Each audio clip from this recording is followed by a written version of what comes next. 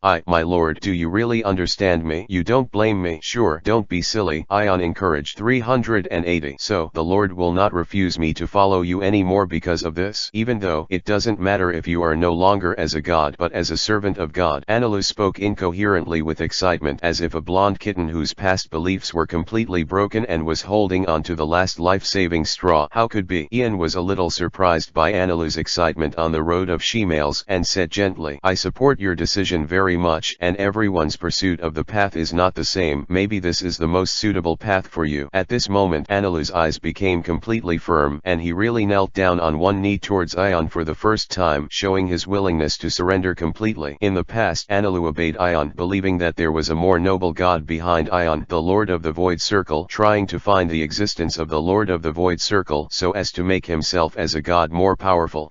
But this time, Anilu expressed his surrender to Ion in his own way and said, I will follow the will of God. Ion stared at Enel. Although he had not yet fully understood the process of Enel's psychological transformation, he was keenly aware of the difference between Enel and the past, not just in the body but in the mind and beliefs. This guy, he was not so respectful in the past, and he didn't claim to be the god. Could it be that because Enel felt defeated by someone much weaker than him this time, his belief in himself as a god was shaken? There is no way to deceive oneself and recognize that the other party is also a god like in the past, and can only be forced to fall into the thinking that he is not worthy of being a god. Then came the alternative belief: sustenance. Forget it. This kind of problem is easier to solve than Anilu's liking for Yin Wonkov. Instead, Ion breathed a sigh of relief and turned to speak in a gentle tone. Anilu, you should follow along on the boat. My god, please let me deal with the people who offend you in front of you, Anilu asked. Ion spoke calmly. No need, I still have to deal with this guy's abilities personally, and the underwater prison can't be completely destroyed. You are not very good at controlling the strength of it. 771 Chapter 772 The Giant Soldier of Poison. The Judgment of Hell. With Yan's gentle and unquestionable fall, Anilu's head lowered slightly and then turned into a lightning bolt and headed towards the ship, cooperating with Yin Wonkov to direct the prisoners to board the ship as soon as possible. Zitsiza. And at this moment there was a sound from the iceberg that was braving the extremely cold breath, and a large amount of red poisonous slurry melted like magma, and the ice continued to seep out of it. Next moment, boom, the iceberg collapsed suddenly, and the poisonous slurry wrapped around him had completely turned into a crimson Magellan and walked out of it, the mysterious masked man in front of his eyes. Who are you? You actually have a fruit ability similar to Kuzan. In this regard, Ion turned his eyes and glanced at a small number of prisoners behind him who had not had time to board the ship and did not speak. When Magellan saw this, the crimson poisonous pulp on his body seemed to be boiling faintly, and the crimson gas was constantly escaping into the air, setting off Magellan like a monster crawling out of hell. It's just too naive. As the director of the advanced city, must not allow any prisoners to escape from here. The Giant Soldier of Poison. The Judgment of Hell. In the next instant, the crimson poisonous pulp on Magellan's body swelled directly into a gigantic skeleton giant. giant. Ion's eyes turned slightly, and he noticed that the giant poisonous soldier formed by the scarlet poisonous pulp touched, whether it was the remaining ice or the floor and steel, those terrifying scarlet poisons all touched. It spreads rapidly, wiping out the vitality of all living things, and even the dead things melt and disintegrate under the action of the terrifying poisonous slurry. It's terrifying, as expected of a man who guards a huge underwater prison with one person, Magellan. Ian, he spoke calmly, and before stepping forward, a large ice wall quickly rose like a wave, blocking Magellan from the prisoners. A mere piece of ice. Do you also want to block the judgment from hell? With the sound of Magellan's angry voice, the scarlet poisonous slurry on the body of the terrifying poison giant slammed into the ice in front of him. Zitsiza. In just a moment, when the solid ice formed by the extreme cold quickly melted and corrupted under the action of the red poisonous pulp, a giant hand that was constantly tumbling bubbles quickly extended and went straight to the back of Ion, prisoner of the ship. No, no. Just as the big red lotus ice wheel pill waved in Ion's hand, when a large wall of ice condensed above the prisoners, the giant crimson poisonous pulp hand turned and went straight to the hull of the ship. So that's the case. Are you planning to sink the ship? Ian watched calmly, but he didn't mean to take any action. The next moment, just as the crimson poisonous pulp giant was about to approach the hull of the ship, that hull was rapidly deforming, and the upper body of Baby 5 emerged directly from the hull. Tisk, what an arrogant person who dares to be distracted by fighting against adults. Baby 5 spit out a mouthful of smoke and pulled his hands out of the hull, but what he pulled out was a giant sword from a dozen rice mills that slammed into the giant hand of crimson poisonous pulp. Boom! The giant sword slashed, and the crimson poisonous pulp giant hand was directly cut off from it. And when the Baby 5 who cut off the giant hand of scarlet poisonous pulp turned his eyes and looked at the giant sword more than 10 meters long in his hand, he found that the giant sword was completely reddish. The poison eroded and corrupted and quickly spread in the direction of Baby 5. Isn't steel with glass properties able to block toxins? Baby 5 said a word and just threw the entire giant sword into the sea, only to find that as the red poisonous slurry spread in the sea, large areas of fish and sea kings in the sea had been poisoned and turned over. Belly surfaced. Hey! Immediately, Baby 5 shouted at the prisoners who were stunned as they witnessed the whole process. Why don't you hurry up and get on the boat for me? Ah, yes, yes. The next moment, the prisoners, who once again deeply felt Magellan's horror, were almost desperately trying to drill towards the ship, but Magellan seemed to be in no rush at this time, staring at the Baby 5 whose half-body appeared directly on the ship, and said confidently, "It's a weird ability, but it's already decided." Ion asked calmly, "What gave you this confidence?" Magellan sneered and said, "Do you think that my toxin has no effect in an open area? On the contrary, my toxin is more insoluble in an open area. No matter how serious it is diluted, as long as any trace of toxin is in the air, proliferation will cause widespread indiscriminate deaths. It's over. This is the trial from hell," Magellan declared righteously. "I see, but if the toxins you're referring to are these things." As Ion's voice fell, large swathes of gas gathered towards Ion from all directions and gathered on the palm of his hand, and the color of the gas became more and more red. What? Magellan's eyes widened, looking at the poisonous gas compressed in his palm. In Ion in disbelief. "The so-called celestial phenomenon is coming. Everything under the sky is under my control, whether it is water vapor, fog, or pure gas and tiny particles." As Ion calmly opened his mouth to explain Magellan's puzzles, the poisonous gas gathered in Ion's hands quickly froze, and then turned into an ice ball and fell at Ion's feet, making Magellan's heart feel one is cool. At the same time, the ship incarnated by Baby 5 slowly started to set sail away from the underwater prison. Magellan's round eyes watched the ship gradually move away, and the crimson poisonous slurry on his body suddenly boiled, and the huge poisonous giant rushed straight towards Ion, frantically melting and corrupting the ice wall that was constantly rising in front of him. Came straight to Ion. "Bastard, how can you allow you to escape? Are you angry?" Ion spoke calmly, and in a flash, he avoided the palm of the poison giant soldier. At this moment, Magellan seemed to be completely swept away by anger, and frantically manipulated the poisonous giant behind him to attack Ion frantically. It's just that for the rest of the powerhouses, what Magellan is truly terrifying is the almost unsolvable toxin that fills the air all the time. But in the case that the toxins in the air are ineffective against Ion, Ion only needs not to be really touched by the poisonous giants, then Magellan is almost no threat to Ion. 772 Chapter 773 The complete end of the submarine prison. You villain who broke justice and indulged your sins back into the sea again. Don't be too proud. Even if you escaped for a while, the Navy will definitely arrest you again in the name of justice. While Magellan roared in filial piety, he kept chasing Ion on the first floor of the sea prison. It won't be long before the justice of the Navy will will completely disappear from this sea. As Ion's voice sounded, Magellan's movements suddenly stopped and he questioned, "Bastard, what did you say?" "Each era has its needs, and there is no need for naval justice in the new era to come." Ion looked directly at Magellan calmly and then spoke. "Magellan, it's a pity that your ability is only the director of the prison, and it's also a pity that you died here." However, before Ion finished speaking, Magellan stared at Ion and said word by word, "Is that so? Pirates? People from the Whitebeard pirates?" The next moment the poisonous giant behind Magellan stretched out 9 poisonous dragons, biting towards Ion from different angles. Boom! Crimson poisonous pulp splashes. Ion, who just disappeared in place in an instant, appeared 100 meters behind Magellan, and said with a bit of regret and pity in his tone, "The vision is bound by the big underwater prison, can't see the wider world, and refuse to accept any words that refute the idea." Magellan turned to look at Ion, and 9 poisonous dragons stretched out behind the terrifying poisonous giant, glaring at Ion, and shouted filially, "Bastard, don't be pretentious here. The justice of the Navy and the justice of the underwater prison are all guarded by me." From the corner of Ion's eyes he glanced at the ship that had left the underwater prison a certain distance, and a terrifying cold air gradually began to escape from his body, and he said, "If that's the case, then Magellan, you should sleep here forever. You and this big underwater prison will sleep here forever." Magellan was slightly startled and asked, What do you bastard want to do to the undersea prison?" Ion did not answer Magellan's question, but centered on himself and the surrounding floor, and steel quickly condensed into ice cubes, instead of rapidly spreading around. Magellan looked at Ion's actions, vaguely guessed a possibility, and couldn't help but look around in panic, but found that in a short moment the entire first floor of the underwater prison that had surfaced above the sea was all over the place. It seemed to be wrapped in ice, but the surrounding sea water did not freeze. The next moment the big red lotus ice wheel in Ion's hand rose high, and then waved towards the frozen floor beside his feet. "Don't want!" Magellan shouted in horror, but Ion's movements were without the slightest hesitation, and it was completely too late to stop Ion. Magellan could only watch helplessly as the blade fell, causing cracks to appear on the floor that could have easily endured countless shelling and seawater erosion for hundreds of years, and it was like a chain reaction that quickly moved towards the frozen exterior of the entire ground floor. Walls, floors, steel pillars, etc. spread away. Card wipe. With the sound of the ice breaking, countless substances that had lost their original physical properties under the influence of the extreme cold of the ice were shattered together, and the first floor of the underwater prison quickly began to collapse on a large scale. "You bastard, I'm going to kill you." Magellan almost madly rushed towards Ion, and roared incessantly, "Do you know how many people there are in the entire underwater prison? That is hundreds of thousands of prisoners, hundreds of thousands of lives." Ion's eyes fluctuated slightly, and then returned to calm, watching Magellan fall towards the next floor of the sea because of the broken floor in the next moment. At the same time as Magellan fell to the next floor of the sea, there were countless sea water that began to pour. At this moment the entire underwater prison seemed to be a bottle whose mouth was lower than the water surface. Countless sea water almost swirled frantically from the bottle mouth toward the inside of the underwater prison. "Bastard, please stop. It's still too late to use your abilities to freeze the sea." Magellan's voice was passed towards Ian as if he was desperately below, but Ian never made any movement. He just watched calmly as the sea water poured into the entire underwater prison, and those who were still detained in the shrouded prisoners gradually drowned them in panic-stricken shouting. Ian never closed his eyes, but kept staring at the despair below, and in Ian's domineering perception, as the sea water spread deeper and deeper into the underwater prison, life breathed is also rapidly disappearing. After a long time, the entire underwater prison has been completely filled with sea water, except for a small number of murlocs. All the prisoners in the underwater prison have completely lost their breath of life. The history of the great underwater prison has come to an end. Ion spoke calmly, and then walked towards the underwater prison where only a small part of the building remains standing above the sea. Here, too, is the part that Ion deliberately kept undamaged. Whether it is the telephone bug that communicates with the Navy headquarters, or the control room of the Gate of Justice, they are all well preserved among the wreckage of this part of the building. Ian briefly checked the function of this part of the building wreckage, and made a simple reinforcement by freezing the sea water with the ability of Daguerre Helen 1. Afterwards, as long as comrades are dispatched here for a short period of time, the normal operation of the place is guaranteed, and basic contact with the Navy headquarters is regularly conducted. Then in this special period on the eve of the war, and when all the naval branches have turned to the defensive stage, the changes in the large submarine prison that will not be escorted by prisoners can basically ensure that they will not be discovered until the end of the war. At the same time, in the cabin of the ship that was docked far away, the tons of fruit stored had undergone undergone abnormal changes. The shape of a large number of ordinary fruits began to slowly change, and various strange shapes began to appear on the surface of the fruit, and finally turned into devil fruits called sea treasures. 381. It's just that the number of this devil fruit is terrifyingly huge. By the time Ion returned to the cabin where the fruit was stored, most of the tons of fruit had already been turned into devil fruits, and Baby 5, who witnessed the entire transformation process of these devil fruits, slowly floated up beside Ion and said, "It's a shocking scene." After a pause, Baby 5 swallowed his saliva and asked, "Master Yan, did you kill everyone in the underwater prison at one time?" Ian was silent for a moment, staring at the poisonous fruit in front of him, and then said in a calm tone, "In this way, whether it is the last piece of the puzzle I need, or the middle-level strength that the organization still has a huge gap in, it can be greatly relieved." 773 Chapter 774 The 10th Virtual Soul-Cutting Knife. Immediately, Ion selected some of the devil fruits with relatively tasteless abilities to absorb from this hill-like devil fruit, so that the 10th void soul-chopping knife successfully completed the awakening. In the consciousness space, there are 9 terrifying shapes scattered on that side, like a starry sky among monsters, with the appearance of a silent roar that contained anger. A muscular monster with an unprecedented size appeared on one head with 12 legs. Angry beast. Ion's eyes slowly opened, not surprised by this result. I don't know if it's a coincidence, or there is a specific rule. The first 9 void soul-chopping knife in Yan's awakening are all members of the 10 blades in memory, and the remaining ones are anger beast. In this way, it is in line with the candidate expectations I prepared in advance. A smile appeared on the corner of Ion's mouth, and he turned to Baby 5 beside him. "Let Yin Wonkov come to see me here in the cabin." "Okay, Sir Ion." The figure of Baby 5 instantly disappeared into the ship's floor, and instantly appeared beside Yin Wonkov, who was treating some prisoners on the ship's deck. And because Ion did not fully trust these prisoners, in order to prevent the destruction of the submarine prison from leaking ahead of time, the position where the ship transformed by Baby 5 was docked was completely unclear. Changes have caused most of the prisoners to be immersed in the joy of being freed from the underwater prison. "Yin Wonkov, that lord asked you to meet him in the cabin." Baby 5 conveyed Ion's order to Yin Wonkov. Seeing this, Analu on the side couldn't help walking in front of Baby 5 and asked, "That adult didn't call me." "Hip hop." Yin Wonkov, who maintained his muscular state, directly put on an enchanting gesture and said to Analu, "Analu, do you want to know the reason?" "Hip hop." "That is, your realm is far from enough. As a new human being, the realm of transcending the obstacles of the world is far from enough." Seeing this, Baby 5 urged indifferently, "Don't waste that lord's time." Yin Wonkov, "No problem." Yin Wonkov hurriedly responded, and then followed Baby 5 toward the temporary opening of the passage leading to the interior of the cabin. He still turned his head and threw a wink at the thoughtful Analu and said, "Don't use your heart net ability to peep, Analu. The next time is a secret time between me and that lord." Boom. The next moment, Baby 5 directly closed the temporary entrance, and then guided Yin Wonkov to the front of Yan. And when Yin Wonkov saw the devil fruit mixed with many fruits like a hill in the cabin, his eyes shrank. He looked at Ian in shock and stammered, This is." In front of Yin Wonkov, Yan did not wear a mask and spoke calmly. "The great underwater prison has completely become history." After several breaths passed, Yin Wonkov gradually digested this terrible news. Even Yin Wonkov didn't expect that Yan would personally destroy the underwater prison at this time, and also prepared so many fruits in advance to use as a new carrier for devil fruits after the death of those capable. That's hundreds of thousands of prisoners. Even if Yin Wonkov has been lurking in the underwater prison for several years in advance, he has found a large number of people who can integrate into the Revolutionary Army and have a strong response to the upcoming outbreak. Prisoners of war benefited and were rescued, but no one could say whether the prisoners still held in it had innocence worth saving. Yin Wonkov's throat couldn't help moving, and he muttered, "If this matter spreads out, I'm afraid the whole sea will be shocked. For the time being, there is no need to spread this matter." As Ion said that, he picked up the poisonous fruit and looked at it. "Next, these devil fruits and the prisoners you selected from the underwater prison. You know how to deal with them, right? I will rush to Small Island as soon as possible, and then use the door fruit to open a temporary channel to send the devil fruit to the areas where the army is in short supply. Those prisoners who are good at different types of skills are assigned to the corresponding departments. Replenish manpower." Yin Wonkov replied quickly, "Well, deal with it as soon as possible. There is only a week left before the execution of Ace. Right now is an extremely critical period. These devil fruits can increase the combat power of a large number of comrades, greatly filling the lack of middle-level combat power. The Bureau has a huge chain reaction effect." Yan said, "I see, Chief of Staff." Yin Wonkov nodded heavily, and then said as if he suddenly remembered something, "Chief of Staff. When I heard the news that the Navy hero Lieutenant General Yinglong was attacked and killed in the undersea prison, I couldn't help but worry for a while. Sure enough, it was released on purpose. False information. No, that's true. Ion shook his head, then threw the poisonous fruit in his hand back into the fruit hill in front of him, and continued. Even my corpse has probably been studied a dozen times by the Navy's medical team and the world government's scientific research team to verify the cause of death. What? Yin Wonkov's eyes blinked, looking at Yan in front of him. His mind was full of doubts. But Chief of Staff, aren't you right in front of me? Is that body fake? It doesn't matter whether it's true or false, no matter what means the world government uses to judge. If the corpse has no flaws, then that corpse is real. Ian replied disapprovingly. Huh, that's fine. Yin Wonkov breathed a sigh of relief and probably understood what Ian meant and turned to ask, as long as the Chief of Staff, it's a pity that you fake death like this, otherwise you will be able to join the war between the Navy and the Whitebeard pirates, and there is no way to affect the subsequent naval strategic arrangements. Pity. Ian cast a glance at Yin Wonkov and said, if I don't do this, it would be meaningless for me to play in the war between the Navy headquarters and the Whitebeard pirates. The difference in combat power between the two sides is too big. Only by feigning death can I detonate the internal contradictions of the Navy, intensify the suspicion and fear of the Kaiwahei, and make the entire sea's confidence in the Navy headquarters drop sharply. After a pause, Ian pushed his glasses and said, as for the follow-up strategic arrangements of the Navy headquarters, I don't need to worry about it. I have already prepared the general strategic framework in advance. What is lacking is just a lot of details that need to be filled in. The Navy headquarters has no time to make large-scale framework changes. The general trend will not be affected. 775th chapter Rebellious Katakuri. At this moment, although Yin Wonkov already had a considerable understanding of Yan, but listening to Yan's calm tone like a lake, he couldn't help but stand up. Even until Yin Wonkov left the cabin, he still felt, I have some extra seasons in my heart. Sure enough, it's terrible. The Chief of Staff has become more and more terrible over the years. Yin Wonkov murmured. The feeling of reverence, awe, and fear in his heart for Ion can be said to be lingering. He looked in the direction of the underwater prison in cold sweat and murmured, that's 100,000 lives. Isn't it a bit too cold for the Chief of Staff to do this? More importantly, Yin Wonkov understood that the Chief of Staff's suspended animation almost represented a complete severance from his naval career in the past decades, but Yin Wonkov could not hear the slightest regret from the Chief of Staff's tone. Hesitate. You must know that in the Navy, the Chief of Staff not only has a large number of subordinates and colleagues who are well connected, but also has his adoptive father, the Warring States Marshal. Originally, in Yin Wonkov's expectation, he would have thought that the Chief of Staff would always maintain the past policy, continue to remain in the Navy as a secret chess game, and even seek the position of Admiral of the Navy, waiting for the war between the Revolutionary Army and the world government. When it came to the white-hot stage, he led the Navy to give the world government a fatal blow. Furthermore, the style of the Chief of Staff is much more urgent than before. Could it be that the Chief of Staff intends to directly end the stalemate with the world government in the war between the Navy headquarters and the Whitebeard pirates? Yin Wonkov murmured silently, then shook his head and said helplessly, Tisk, how is this possible? As one of the top leaders of the Revolutionary Army, although Yin Wonkov has been lurking in the underwater prison for several years, he does not know as much about the internal information of the organization as he used to. But Yin Wonkov is very clear that the established strategy of the Revolutionary Army is revolutionary uprising on a global scale, first disintegrating all the world alliance countries, and then uniting the forces of the world to fight the world government. Therefore, in Yin Wonkov's view, the early stage of the organization can be expected as scheduled. With the help of the war between the Navy headquarters and the Whitebeard pirates, it has successfully disintegrated and defeated more than half of the world's alliances at one time before the world government has reacted. The country has already achieved the expected goal. Well, maybe the Chief of Staff has a different judgment. Yin Wonkov couldn't help laughing at himself, and then he continued to get busy. In fact, not only Yin Wonkov but Drago also inquired about Ion's suspended death, which was a change that went against the general policy discussed in the past. However, Ion also used the excuse just now to shirk Drago. In the cabin, Ion's eyelids drooped slightly, and after thinking for a while, he said, Analu, come out. The next moment, in Baby 5's somewhat annoyed eyes, the thunder light transformed by Analu passed along the cabin, and then stopped in front of Ion and knelt down on one knee towards Ion. Damn, I'll add non-conductive rubber to the hull later, Baby 5 said dissatisfiedly, and Ion's eyes subconsciously looked at Analu from top to bottom at the moment. Only then did he realize the changes in Analu's body, and quickly retracted his gaze. Afterwards, Ion took a set of virtual actual circle organization-specific costumes prepared for Hancock in the past from the castle in Zyugen's body, and then threw it to Anilu, who was wearing his upper body, and motioned Anilu to change it. And Anilu glanced at the clothes in his hands that were somewhat similar to Ion's. The eyes of the dead fish were inexplicably more joyful, and Anilu, who had always been accustomed to being topless, put it on without hesitation, said, "Thank God for the approval." Ian smiled helplessly, and then unexpectedly found that the clothes prepared according to Hancock's size were unusually suitable for Anilu at the moment. "Go somewhere with me, Anilu," Ion said. "Yes, my God," Anilu replied without hesitation. Seeing that Ion and Anilu were about to enter Zyugen's castle and leave, Baby 5 asked quickly, "What about me, Lord Ion?" Ian paused and said, "After you send Yin Wonkov to SMO Island as a supernova, take the rest of the supernovas to Marian Fondo to join in the fun." "Yes, Lord Ion." Under the somewhat reluctant gaze of Baby 5, Xiaojing gradually disappeared at the end of his field of vision. At the same time, in the mirror world, a large number of cotters led by Big Mom Charlotte Lingling are also rapidly advancing in the mirror world at this moment. "Mamama," Charlotte Lingling asked with her chilling laughter.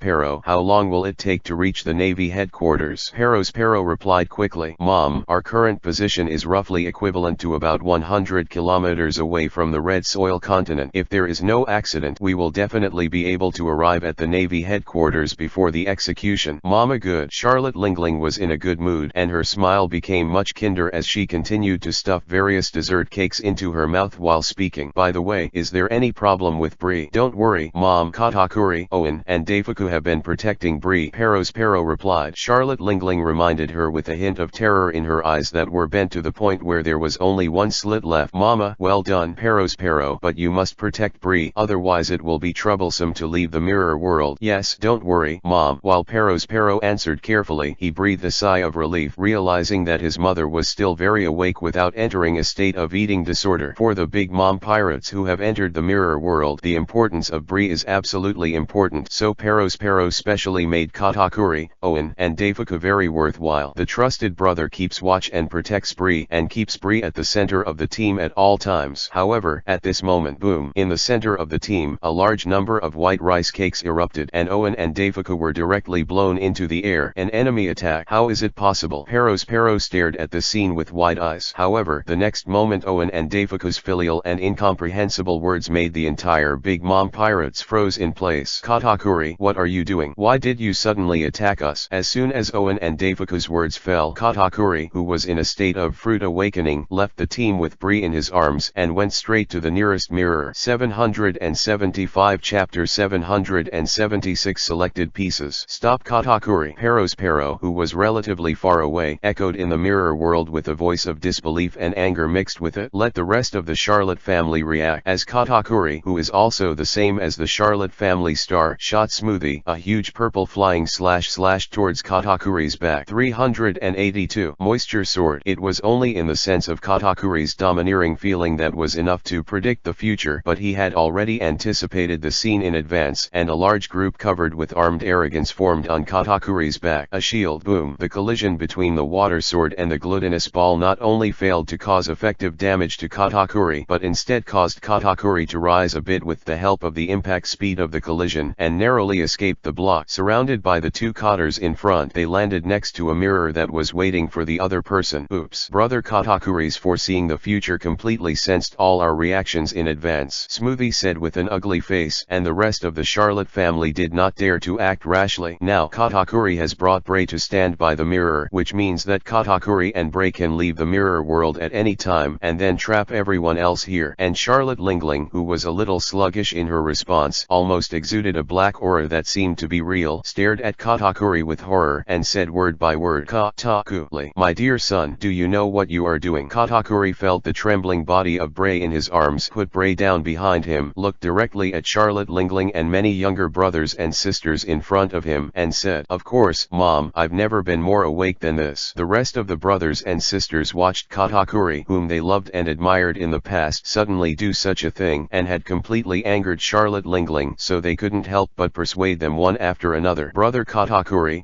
are you trying to rebel against your mother? Don't be impulsive, Katakuri." "Brother Katakuri, now you admit your mistake to your mother, and then explain it well, and your mother will forgive you." "Brother Katakuri, who are you bewitched by?" However, with a loud shout from Charlotte Lingling to shut up, in an an instant the voices of almost all the members of the Charlotte family were stagnant. Cold sweat broke out and they dared not speak again. Immediately, Charlotte Lingling jumped straight from the hormise as a means of transportation, and behind her were two special hormise similar in shape to clouds: Thundercloud Zeus, Suncloud Prometheus, and the double-horned hat hormise Napoleon wore on his head turned into a huge saber that Charlotte Lingling held in his hand. Katakuri, don't you think the mirror world can trap the old lady forever? Charlotte Lingling, who was in a state of anger, walked towards Katakuri one step at a time. The overwhelming sense of oppression made almost all the officials of the Charlotte family have difficulty breathing. Now hand over Bulletin Lay and then kneel down. I can make your soul suffer a little less torture, otherwise I will definitely make you regret it. Katakuri lowered his head slightly, his eyes hazy, and then looked directly at Charlotte Lingling and replied, "Of course, Mom, I also believe that you can't be trapped in the mirror world forever, and you understand the consequences of betraying you." Charlotte Lingling questioned with her big copper bell-like eyes revealing a strong murderous aura and anger. "In that case, how dare you?" However, at this moment a calm voice sounded behind Katakuri. "Why not, Charlotte Lingling? Do you think this is still the era of the so-called Sea Emperor?" As Katakuri pulled Bree to the side, Ion and Anilu appeared in front of everyone in the Charlotte family. This man? At this moment, not only all the Charlotte family officials but even Charlotte Lingling was stunned. "Naval hero, Sakura Dragon Tefamer Ion? How is that possible? Isn't this guy already dead? Could it be? Is this a conspiracy of the Navy? Was Katakuri bought by the Navy? Damn, I've been fooled since I entered the mirror world." Amid the shocking and angry comments, Ion looked around calmly and then said to Katakuri, "Well done, Katakuri, you didn't let me down." "Lord Yan, I hope you can abide by the agreement," Katakuri said seriously. "Don't worry, Katakuri." Yan smiled slightly, pushed his glasses, and said, "The world is so big that it can accommodate you and the people you value." Only now, after receiving Ion's promise again, did Katakuri feel completely relieved. "Mamama!" All of a sudden, Charlotte Lingling burst out laughing, a few blue veins bursting out of anger on her forehead. Her eyes were so terrifying as if she planned to swallow Ion alive. "Navy, it's arrogant enough. Are you planning to destroy the Whitebeard pirates and the Big Mom pirates of my mother at the same time? For this reason, I even deliberately acted to fake death and tricked the old lady into joining the war from the mirror world. The wise General Warring States is really powerful and arrogant," Charlotte Lingling said while looking at the mirrors around her. "What about the others? The three admirals of the Navy, Shishibukai, that old guy Garp, and Sengoku? Let them all come out." As soon as Charlotte Lingling spoke, the rest of the Charlotte family couldn't help but get nervous and looked around the mirrors with equal vigilance. But in this tense and chilling atmosphere, Ion couldn't help but chuckle. Charlotte Lingling glared at Ion and asked, "You little brat, what are you laughing at?" "Feel sorry." Ian pushed his glasses and said with a bit of a smile in his tone, "It's not that I just looked down on you, but the Big Mom pirates really don't deserve so much attention." Charlotte Lingling asked as the veins on her forehead jumped fiercely. "You brat, do you know what you're talking about?" Ian shook his head helplessly and then slowly pulled out the soul-chopping blade from his waist and said, "As a chess piece chosen by me, you place too much importance on yourself." Charlotte Lingling. 776 777th Old Lady. As long as you. As Jan's voice fell at the moment when the tip of the soul-chopping knife aimed at Charlotte Lingling. Solution: God-killing gun. In the next moment, it seemed that a blazing white light instantly extended to Charlotte Lingling's chest, causing Charlotte Lingling's eyes to widen involuntarily. Ding. The next moment, the extended tip of the God-killing gun pressed against Charlotte Lingling's chest. It's just that the expected penetration did not appear. Instead, Charlotte Lingling's huge body was slammed by the God-killing gun under the impact. Transformed by this huge penetrating power, it flew backwards, knocking out a large number of Hormise soldiers in succession, and then disappeared directly from everyone's sight. Immediately, Ion retracted the blade extended by the God-killing gun for several kilometers and turned to Anilu, who was beside him. "Don't let these pirates disturb me." Immediately afterwards, Ion's figure disappeared in place in an instant and went straight to the direction of Charlotte Lingling, who was blown away. "Stop that goddamn bastard! How dare you underestimate the Big Mom pirates? Go help Mom!" Just when the cotters of the Big Mom pirates started to act subconsciously, a blonde hair slowly floated up under the action of thunder and lightning, and Anilu, who was wrapped in a lot of thunder, blocked him. In front of the officers of the Big Mom pirates, Dead Fish Eyes calmly looked down at the group of people below and said, "If you kill all of you, you probably won't be able to disturb my god." As Anilu's voice fell, the four thunder drums burst into purple thunder again and began to slowly form the outline of a purple thunder giant behind Anilu. Compared with the past, Anilu blindly pursued high volts and worked hard to maximize the voltage of the thunder. After being beaten by fluffy with the help of his own non-conductive characteristic. Enilu began to treat himself. The ability of thundering fruit is being developed in another direction. At this moment in the future, perceived by Katakuri's domineering arrogance, Enilu threw a thunder gun, and a terrifying purple thunder exploded, directly destroying dozens of cotters and many more. Katakuri hurriedly stood between Enilu and the rest of the Big Mom Pirates officers, and then looked at Enilu, who didn't stop at all, with a dreadful gaze, and hurriedly continued, "I have an agreement with Sir Ion. He will ensure the safety of my brothers and sisters." As soon as the statement came out, Enilu's actions were taken aback, and the rest of the Big Mom Pirates officials were even more surprised. "Brother Katakuri, did you betray your mother for us?" Charlotte Armand, the Minister of Nuts, asked in shock. "That's right." Katakuri stood in front of the brothers and sisters in front of him and said firmly, "This is my rebellion against my mother, and my rebellion to liberate the Charlotte family. It's time for my mother's brutal rule to end." The next moment Pero drank angrily. "Stupid Katakuri, you are a traitor. Don't you know what the loss of your mother means to the Charlotte family? Will the Charlotte family be able to keep the world at that time? It's you who is stupid." Pero, isn't the life of brothers and sisters more important than the position of power? If the maintenance of the kingdom requires the constant sacrifice of the lives of brothers and sisters, then the destruction of the kingdom is no big deal. "Yes," Katakuri retorted angrily. "Shut up, Katakuri. You are betraying your mother, your family, and the entire nation." "Candy waves?"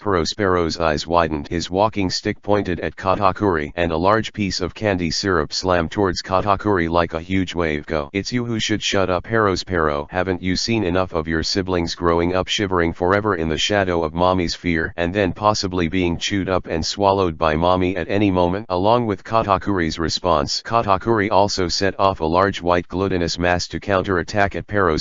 Boom. For a while Katakuri and Pero fought against each other, and the rest of the Charlotte family cotters looked at each other with hesitant expressions on their faces. No doubt for the children of the Charlotte family, except for the blood tie, there is almost no family relationship between them and Charlotte Lingling. They are just pawns for Charlotte Lingling to achieve her ideal, and they are also food that Charlotte Lingling can swallow at any time. It's just that under the absolute power and fear of Charlotte Lingling in the past, few members of the Charlotte family dared to think of a comeback now. And Pero shouted at the rest of the cotters a few times, and found that except for a small number of cotters who were not members of the Charlotte family, almost all the remaining members of the Charlotte family tended not to move. Damn. Pero witnessed this scene, and while resisting Katakuri's offensive, he ordered a large number of Hormai soldiers to support Charlotte Lingling. As a member of the Charlotte family who has been with Charlotte Lingling for the longest time, Pero is very aware of Charlotte Lingling's soul fruit ability, and also understands that soul fruit wants to truly exert its power, need to rely on a lot of soul. However, in a special space like the mirror world, there are almost no souls other than the Big Mom Pirates. This is undoubtedly one of the worst combat environments for Charlotte Lingling, so at least let the Hormai soldiers who host a lot of souls support my mother. However, a large number of thunderbolts fell, and the Hormai soldiers who tried to attack Eni Road were almost completely destroyed without any resistance. Oops. Pero. On the other side, Charlotte Lingling, who was pushed here by the god-killing gun, was about a few kilometers away from Eni Road and climbed up from the ground almost unscathed, and then licked her lips with a thirsty look. He watched Ion, who was following him. "I just found out that your soul aura is so tempting, even more tempting than that guy from Khorasan." When she said this, Charlotte Lingling, who was staring at Ion, almost uncontrollably dripped a large amount of liquid from her mouth and said with excitement as if she had seen a drug addict, "Little devil, how about being my husband's husband? It's okay for you to be rude. Katakuri's betrayal doesn't matter. My mom can forgive me, and it's okay not to go to Meivandu next. I just want you now." 778th chapter. Heaven Full of Freedom. Charlotte Lingling's sudden and unusual confession made Ion's expression unbearable. Just me?" Ion swallowed his saliva calmly, looking at the like a mountain of meat in front of him. Charlotte Lingling, who had a bloody mouth still flowing frantically with liquid, suddenly realized that Khorasan once was there. The enormous pressure of collapse in front of himself. Subconsciously, Ion took a half step back in front of the enemy for the first time. "Mamama." Charlotte Lingling stared at Ion with a frenzied expression, as if she was watching the most delicious dessert in the world, with a weird laugh. 383. The next moment, Charlotte Lingling's huge body like a mountain of flesh slammed towards Ion. Boom. The moment Charlotte Lingling pounced, Ion disappeared instantly and appeared 100 meters behind Charlotte Lingling. "Mama." Charlotte Lingling, who was half lying on the ground, turned her head to look at Ion behind her, and said with a big mouth. Don't even think about running away. Tephimer Ion, even if the whole sea is turned over, my mother will definitely get you, Ion said with a calm expression on his face. Charlotte Lingling, it seems that you don't understand the situation. You are just a pawn chosen by me. Pawn. MMA. Charlotte Lingling picked up the Napoleon saber transformed by the special Hamitz again and said frantically, the old lady is only interested in being your wife. Immediately, Charlotte Lingling jumped up again, with the Napoleon saber in her hand tearing the air towards Ion's direction, shouting, are you going to resist? Mama, that will only make the old lady more excited. It doesn't matter if you cut off your limbs, the old lady must get you. The next moment, with the crash of Napoleon's saber, the ground of the mirror world was torn apart by a huge crack. Just Charlotte Lingling turned her head to look to the other side again, but Ian stood still in a dashing manner. Mama, don't try to escape. When Charlotte Lingling saw this, she continued chasing Ion with a mad laugh. Wherever the huge Napoleon saber passed, the ground and walls of the mirror world cracked one after another. During the whole process, Ion almost just avoided Charlotte Lingling's attack with super high-speed shunpo, and then unknowingly led Charlotte Lingling to a farther place. It's just that Charlotte Lingling, who was in a state of extreme excitement and madness at the moment, was completely unaware of this fact, and even completely forgot about the betrayals of the children of the Charlotte family and Katakuri. Staring at Ion, standing on the body of Sun Cloud Prometheus, madly chasing in the direction of Ion. Mama, Ian, resist. Don't you just run away cowardly. Resist the old lady if you can. Come on, aren't you planning to turn the old lady into a chess piece? Just running away. But there's no way to turn the old lady into a chess piece. Use what you can on the old lady. Mama, it's just that Charlotte Lingling became more and more manic as it was difficult for Charlotte Lingling to touch Ion from beginning to end. Behind him, another special Hormai's Thundercloud Zeus tug. Try this. Heaven is full of great freedom. The next moment, Thundercloud Zeus turned into a large thunderstorm cloud in Charlotte Lingling's hands, completely shrouding the mirror world of several kilometers including Ion. Thunder. In an instant, lightning pierced through the thunderstorm clouds from all directions before choking down on Ion, who was moving swiftly below. Boom. Yan's eyes narrowed slightly, and he saw the domineering look, looking for the lightning that was about to be intertwined into a net of lightning in front of him. However, just when Ian passed the thunder net, those lightnings seemed to be infused with souls and possessed their own consciousness. In a sudden turn, they again surrounded Ian from behind. For a time, as the retreat was blocked, almost all directions with Yan as the center were completely covered with dense lightning with consciousness crackling. Between the lightning and thunder, Ion's position almost turned into a dazzling light source intertwined with lightning, and those lightnings with autonomous consciousness fell into it like a torrential rain, bursting with terrifying power. Mama. Seeing this, Charlotte Lingling couldn't help but put a big smile on her face and instinctively licked her tongue around her mouth as if she was about to start tasting the food. However, all of a sudden, Charlotte Lingling noticed that there was a touch of cherry blossoms around her, and then countless cherry blossoms slowly flew up from the ground. Huh? This is Sakura. Just before Charlotte Lingling could react, the countless cherry blossoms suddenly soared into the sky like a vast ocean, shredding the thunderstorm clouds above, and also shredding the thunder net formed by the interweaving of a large number of lightning. In the center of the slowly dissipating thunder net, a sphere formed by countless cherry blossom petals was slowly turning, and then revealed Ion, who was protected in the center unscathed. Mama, is this the rumored Sakura fruit? Charlotte Lingling asked with a big smile. Ian pushed his glasses, had given up on correcting Charlotte Lingling, and spoke instead. At this distance, it should be almost the same. What distance? Charlotte Lingling asked. Of course it's the distance your soul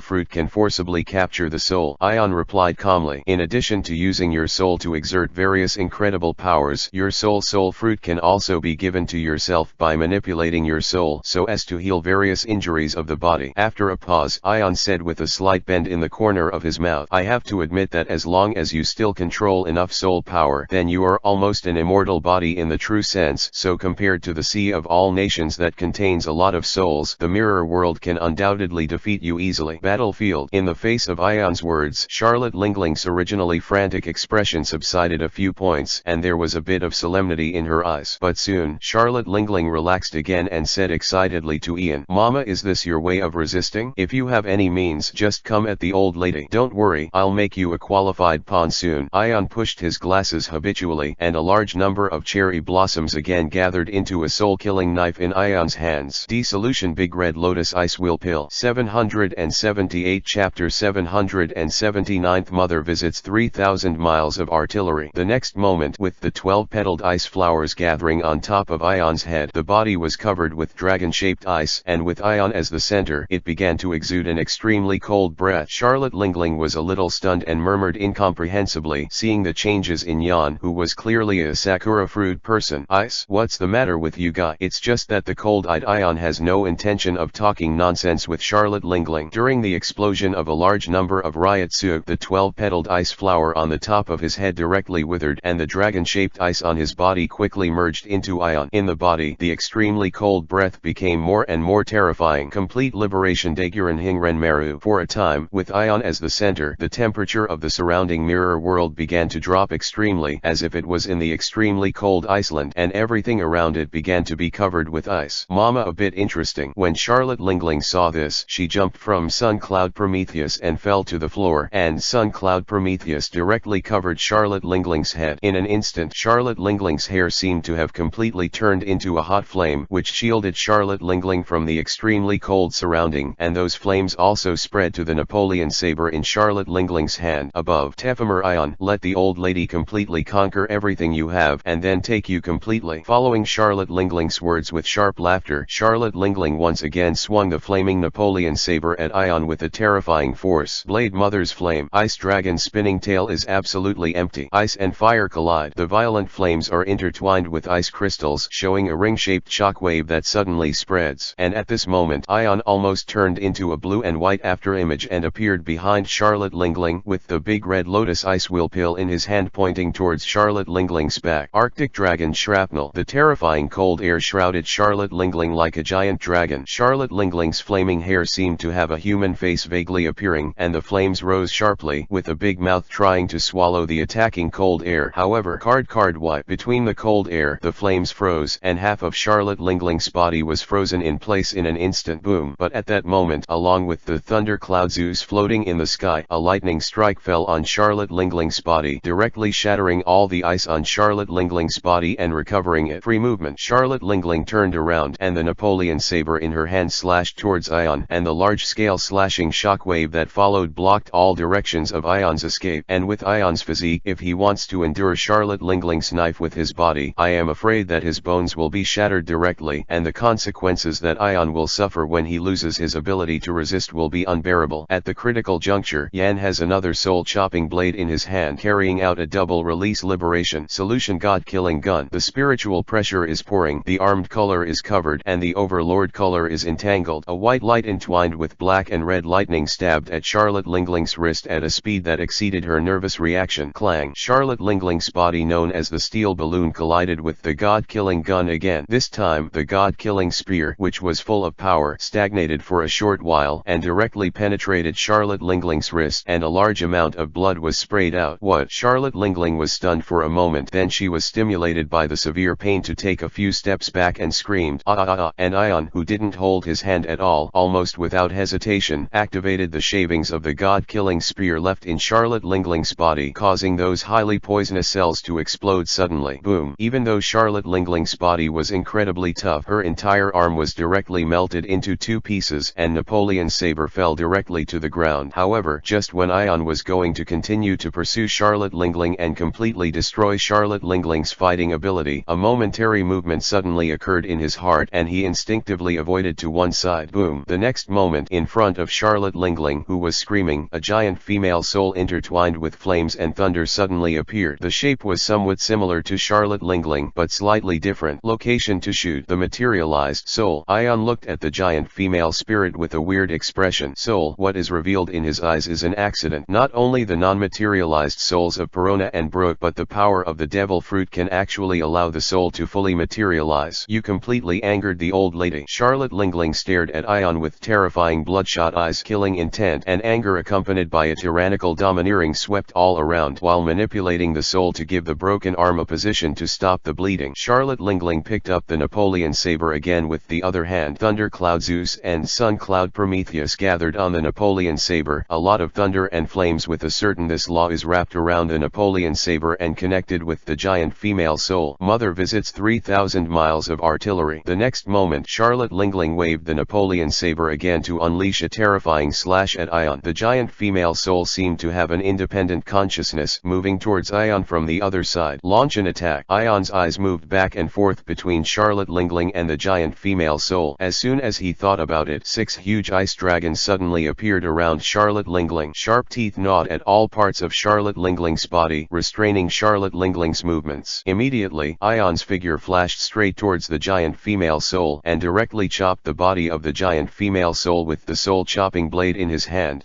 Just when Charlotte Lingling burst out with astonishing power, swinging the Napoleon saber to chop the 6 ice dragons into countless ice crystals. Ion crossed with the giant female soul, and the soul-chopping sword split the giant female soul into 2 like a rag torn. Mama, it's useless. Mother's visit to the gun 3,000 miles. But just when Charlotte Lingling wanted to say something subconsciously, her voice stopped abruptly, and her bloodshot eyeballs trembled violently. 779 Chapter 780 The Loser. Charlotte Lingling. How is it possible? Repair. None. Charlotte Lingling's violently trembling eyeballs saw the giant female soul transformed by mother visiting cannons being torn apart, but instead of recovering as quickly as before, it was rapidly disappearing. Why, ahahaha. The next moment, the severe pain and tearing from the soul made Charlotte Lingling wailing and screaming. Her eyes turned white, and blood and tears began to flow out. The 6 ice dragons, whose heads were chopped into countless ice crystals by Charlotte Lingling, recovered and bit each place on Charlotte Lingling's body again. It was no longer as difficult to break through Charlotte Lingling's the body known as the steel balloon instead spewed out a lot of blood. Ion turned his head slightly, glanced at Charlotte Lingling's tragic state, and said in a statement, "Playing with your soul in front of me, you are 100,000 too early." And what reflected yen was Charlotte Lingling's more and more shrill screams. Her gradually whitening eyes were fixed, staring at yen, and what erupted was an unprecedented rush of killing intent. Copyright 2022 Fanfiction, all rights reserved. 384.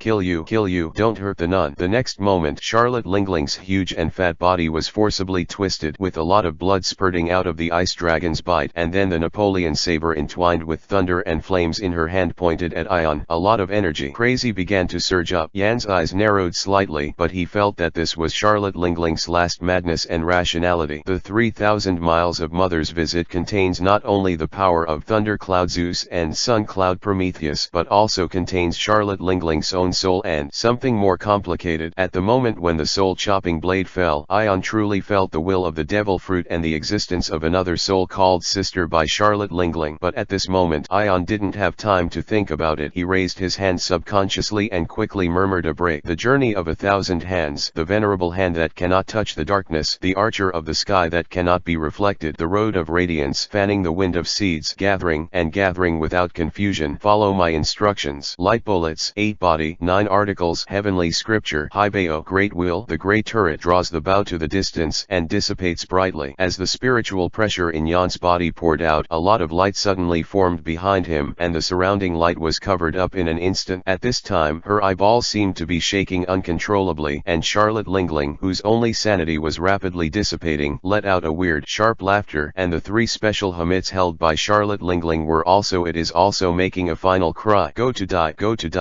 the world without nuns will be completely destroyed by my mother. Lightning sword, 91 ways of destruction, 1,000-handed Jiaotian cannon. Countless brilliance collided in an instant, and the surrounding mirror world collapsed as quickly as it was overwhelmed. Boom! Accompanied by a terrifying loud noise, the incomparably bright rays of light bloomed wildly, and the violent aftermath of the storm blew the Charlotte family members who were more than 10 miles away. What happened? Is this the movement of Mother fighting that naval hero? It's terrifying. It's obviously beyond the range of the domineering perception of seeing and hearing, and the aftermath of the battle spreads here. After a few breaths, the aftermath of the battle gradually subsided, and the members of the Charlotte family slowly stood up while swallowing their saliva. It was only then that the Charlotte family members noticed that Analu, Katakuri, and Bree had all disappeared, leaving only the embarrassed Peros standing there with an ugly face. Brother Peros, what should I do now? The battle between Mom and Lieutenant General Ion. Could it be decided so soon? Who's winning? Amid the worrying voices of the brothers and sisters, Peros said with a cane, "Don't worry, the Hormai soldiers are still maintaining normal, which means that Mother is not dead yet." For a while, as Peros spoke, the faces of the brothers and sisters present subconsciously showed disappointment. Peros saw the expressions of his brothers and sisters in his eyes, and there was a hint of helplessness in his eyes. Different from Charlotte Lingling's crazy pervert who has almost no family affection, Peros,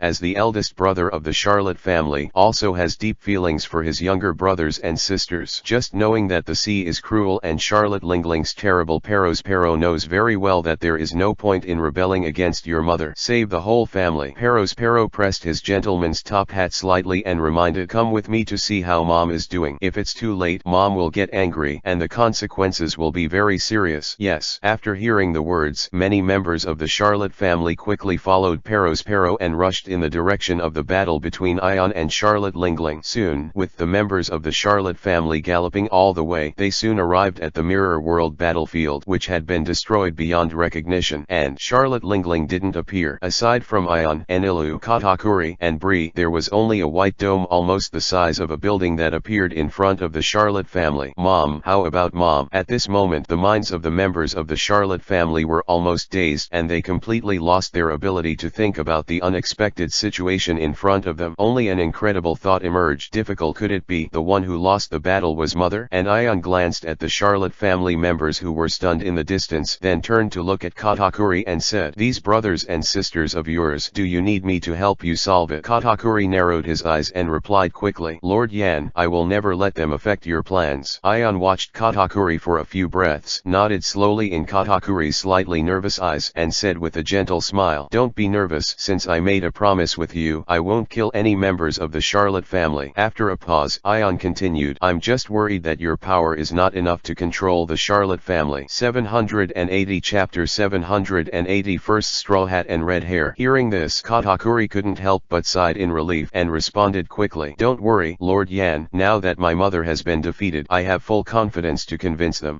Ian responded, then ignored the members of the Charlotte family, and left the Mirror World with Bray and Anilu as agreed. As for the White Dome, it stayed where it was. Charlotte Katakuri, who became famous in the sea after Ion left, even dared to rebel against Charlotte Lingling, dared to breathe a sigh of relief. However, Charlotte Katakuri immediately glanced at the White Dome beside her, and a relaxed smile appeared on her face. Since then, the cloud that has always shrouded the Charlotte family has finally dissipated, and you no longer have to worry about your brothers and sisters sometimes being swallowed alive by Charlotte Lingling just because they said a wrong word. Chew into the stomach. In the end, Charlotte Katakuri murmured with a tender smile, looking at her siblings, the rest is to try my best to convince my brothers and sisters to accept this reality, and to send this White Dome to the designated location as soon as possible as planned. As for the war that is about to engulf the entire sea, it will have nothing to do with the Charlotte family. On the other side, on a relatively remote deserted island in the New World Sea, every move is enough to change the situation of the entire sea. The Hair Pirates is stationed on it. It's just that compared with the cheerful and relaxed atmosphere of the red-haired pirates in the past, most of the members of the red-haired pirates at this time look quite solemn, and the cotters looked at the red-haired pirates from time to time. Shanks, as if waiting for something. Not quite right. Redhead Shanks put down the latest newspaper in his hand and said, this situation is so wrong. I have a strong ominous feeling that all this is developing too quickly, as if there is an invisible big hand behind it pushing everything. I feel the same way, but, and Ben Beckman, who was sitting on Shank's side, also frowned. It's completely impossible to find out who is manipulating the situation behind it. That's why I feel bad. Redhead Shanks said solemnly. Clearly at the beginning, with the strength gathered by the Navy headquarters, the Whitebeard pirates were almost equivalent to going to die. But then Tephimer Ion died, and that terrifying man died like this. In this way, the Navy headquarters not only lost an important combat power, but also caused a great rift between the Navy headquarters and Kaiwahe. How could there be such a coincidence? After a pause, Redhead Shanks continued, and the world government and the Navy headquarters actually announced in advance the fact that Ace is the captain's son. As a result, Deputy Captain Rayleigh and some of the retired crew members also began to act as if the scale of the battle was deliberately expanded. Ben Beckman nodded and added, moreover, there has been no movement in the Wankuahe Sea. This is completely inconsistent with Charlotte Lingling's character. It is very likely that Charlotte Lingling has acted secretly. Hearing this, Jesus Bulletin, who was beside him, couldn't help taking a deep breath, sighed subconsciously, and said, in this case, wouldn't the battlefield gather the Navy headquarters, the Shishibukai, the Whitebeard pirates, the Big Mom pirates, and the Old Roger pirates? Except for the one that has disappeared for a long time, there is no movement in the whole sea. Besides the Revolutionary Army, almost all the top forces are involved. Right. As soon as the sentence came out, it made Ben Beckman and red-haired Shankston stand up and looked at each other, both seeing the same guess in each other's eyes. Redhead Shanks muttered, after ruling out all the impossible, if there is a force driving all this, then it seems that there is only the Revolutionary Army. Right. However, Ben Beckman shook his head and analyzed rationally. It's just, even if the Revolutionary Army army has recovered a lot in the years since Wano's defeat in the war. It is impossible for Drago to have enough power to secretly promote so many forces, right? And the revolutionary army, even if you want to take Wano country again, you won't be able to create such a big battle. So, it seems right. Redhead Shanks nodded and had to admit that Ben Beckman's statement made sense. The scale of the war that is about to break out now has completely surpassed all the wars in the past few decades and is comparable to the previous Valley of the Gods war. No matter what the outcome is, it will inevitably lead to dramatic changes in the sea. Immediately, red-haired Shanks hesitated for a moment and said decisively, "No, try to prevent the Whitebeard pirates from reaching Maranvando. As long as the Whitebeard pirates cannot reach Maranvando, this war will end." However, before red-hair Shanks finished speaking, Hawkeye Mihawk's voice came from afar. "Shanks, instead of thinking about stopping the Whitebeard pirates, it is better to think about how to meet the upcoming challenge." Redhead Shanks asked when he saw Mihawk's subconscious smile froze. "Mihawk, are you going to stop me?" Hawkeye Mihawk slowly walked in front of red-haired Shanks, glanced in the direction of Shanks' broken arm, and said, "I'm not interested in fighting you with a broken arm." "What do you mean?" Redhead Shanks asked, and Hawkeye Mihawk pulled out a reward order from his arms and threw it to Red-Hair Shanks. Red-Hair Shanks took the reward order and opened it, and it was impressively Monkey D. Luffy's photo. Redhead Shanks asked suspiciously, "What do you mean?" "The kid you are concerned about has already come in this direction, and the goal is the historical text of the road sign in your hand," Hawkeye Mihawk said coldly. "What?" Shanks was stunned for a moment, then said in a daze, "How could Luffy know that I have the road sign history text in my hand, and he is challenging me now?" "Too impatient. It's not just you," Hawkeye Mihawk said with a smile on his face. "That kid named Ying has also issued a formal challenge to me, and the battle location is here. This is not just a challenge to the 4 emperors by the regular supernovas in previous years, but also a battle for the title of the world's greatest swordsman